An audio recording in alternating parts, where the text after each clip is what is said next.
আসসালামু আলাইকুম। JN cooking and ব্লগের আজকের পর্বটি দেখার জন্য আমন্ত্রণ রইল। আশা করছি সবাই অনেক বেশি ভালো আছেন, আমরাও ভালো আছি আলহামদুলিল্লাহ। আজকে বাচ্চা মাছ রান্না করব একটু অন্যরকমভাবে, ঝিঙা দিয়ে এবং সর্ষে বাটা দিয়ে।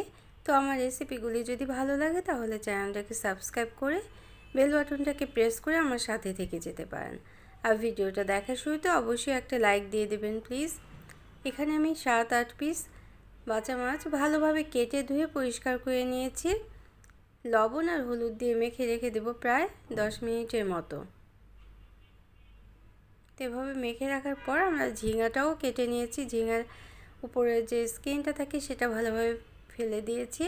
এখানে 3টা ছোট সাইজের ঝিঙা আছে কচি, খুবই সুন্দর। তো আমরা মাছটা প্রথমে ভেজে নেব।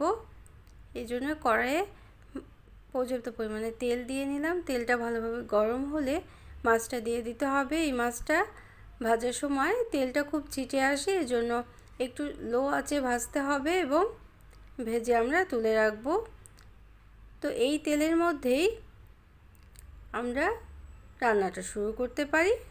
তো রান্নাটা শুরু করার জন্য তেলের মধ্যে আমি 2টো তেজপাতা এবং একটা শুকনো মরিচ ছিঁড়ে দিয়ে দিলাম এবং আধা চা চামচ পরিমাণ আস্ত জিরা ফোড়ন দিয়ে দেব এবং আরও 1 টেবিল চামচ পরিমাণ সর্ষে তেল দিয়ে দিলাম। সর্ষে তেল দিয়ে রান্না করছি, আপনারা চাইলে সাদা তেল দিয়েও রান্নাটা করে নিতে পারেন। তো পেঁয়াজটা একটু নরম করে ভেজে নিতে হবে। পেঁয়াজটা ভেজে নেওয়ার পর আমরা অন্য মশলা দিয়ে দেব। তো আমার রেসিপিগুলি যদি ভালো লাগে তাহলে একটা লাইক দিয়ে দেবেন, প্রয়োজনে কমেন্ট করতে পারেন আর শেয়ার করে নিতে পারেন ফ্রেন্ডস অ্যান্ড ফ্যামিলির সাথে। 1 টেবিল চামচ পরিমাণ আদা আর রসুন ভেজে নিতে হবে এই তেলের মধ্যেই।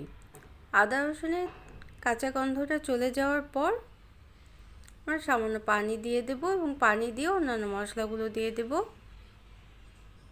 তো যারা নতুন আমার চ্যানেলটিকে ভিজিট করছেন তারা চাইলে চ্যানেলটিকে সাবস্ক্রাইব করে বেল বাটনটাকে প্রেস করে অল অপশনটাকে সিলেক্ট করে রাখতে পারেন।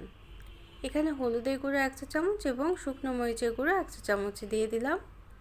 এখন মশলাটা খুব ভালোভাবে কষিয়ে নিতে হবে। মশলাটা কষানো যত ভালো হবে তত রান্নাটা সুস্বাদু হবে। তো একটু সময় নিয়ে মশলাটা কষিয়ে নিতে হবে। তো এখানে 1 টেবিল চামচ পরিমাণ সর্ষে বাটা দিয়ে দিলাম।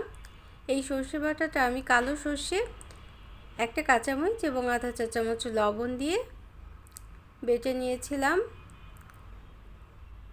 গ্রাইন্ডার জারেও পেস্ট করে নিতে পারেন। তো সেখান থেকে আমি 1 টেবিল চামচ পরিমাণ সর্ষে বাটা দিয়ে সর্ষে বাটাটাও কিছুক্ষণ ভেজে নিতে হবে তেলের মধ্যে। তো ভেজে নেওয়ার পরে যখন তেলের উপরে উঠে আসলো তখন আমরা কেটে রাখা ঝিঙেগুলো দিয়ে দেব এবং এটাও কিছুক্ষণ ভেজে নিতে হবে মশলার মধ্যে। আগেই কিন্তু পানি দেওয়া যাবে না, কিছুক্ষণ ভেজে নেওয়ার পর তারপর আমরা পানি দেব। ঝোলটা যেমন খাবেন ঠিক তেমনভাবেই পানিটা দিতে হবে সে অনুযায়ী। এখানে আমি 2 কাপ পরিমাণ পানি দিয়ে ঢেকে রেখে দেব 10 মিনিটের মতো। এই ঝিঙেটা সিদ্ধ হতে কিন্তু অত বেশি সময় লাগে না, এই জন্য 10 মিনিট ঢাকা দিয়ে আমি ঝিঙেটাকে সিদ্ধ করে নেব। তারপর মাছগুলো উপরে ছড়িয়ে দিয়ে দেব। ভেজে রাখা মাছগুলো তারপরে দিয়ে দিতে হবে। তো পানি দিয়ে দিলাম 2 কাপ পরিমাণ। তো এরকম আরও নিত্য নতুন রেসিপি পাওয়ার জন্য চ্যানেলটাকে সাবস্ক্রাইব করে বেল বাটনটাকে প্রেস করে আমার সাথে থেকে যেতে পারেন।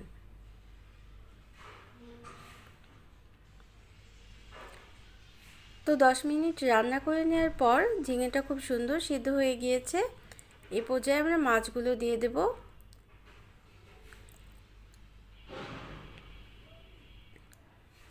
মাছগুলো দিয়ে 10 মিনিট রান্না করে নেব।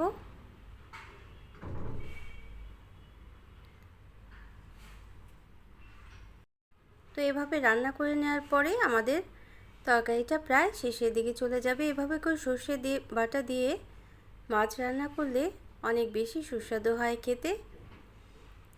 তো আমার রেসিপিগুলি যদি ভালো লাগে তাহলে লাইক, কমেন্ট আর শেয়ার করতে ভুলবেন না। নিত্য নতুন এরকম আরও রেসিপি পাওয়ার জন্য চ্যানেলটাকে সাবস্ক্রাইব করে সাথে থেকে যেতে পারেন। তো যারা তখন আমার সাথে থাকলেন সবার জন্য রইল অসংখ্য অসংখ্য ধন্যবাদ। সবাই অনেক বেশি ভালো থাকবেন, আমাদের জন্য দোয়া করবেন।